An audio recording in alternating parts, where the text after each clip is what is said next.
So, ayan. Great day guys, lalo na sa mga Hunter x Hunter fanatic. So, ngayon meron ulit tayong figure mula sa Foryo Noodle Stopper, Hunter x Hunter, si Lumi. So, i-unbox natin siya guys. So, bali, MIB condition to na item na to, itong figure na to. So, ngayon, i-unbox na natin para makita natin ang aktual ng itsura ng figure. So, ayan siya guys. Kinakat na natin siya gamit ang maiwagang kutsilyo. Ayan si Illumi. Diba?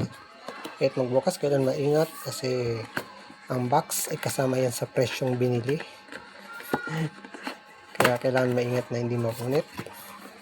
So, ito na siya guys. Meron siyang brown box. Pag MISB condition, meron siyang brown box sa loob. So, ito ang laman niya. Maliit lang. So, tsadan. Ito na siya. So, gagamit na tayo ng ating magic paikot-ikot with magic box. Ayan. So, ito na siya guys. Nakabubble wrap siya sa loob ng box. Ang main box. So, ito ang kanyang laman. Tadaan! Ayaw lumabas eh. So, ayan guys. O, di ba? Stig, yan ang kanyang details. Ayan. Ito po ay authentic figure. Meron siyang marking.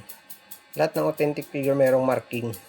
So, yan, kahit maliit siya, authentic yan. Pulidong-pulido ang paggagawa. So, ito siya guys. Pag nakaupo. O, di ba?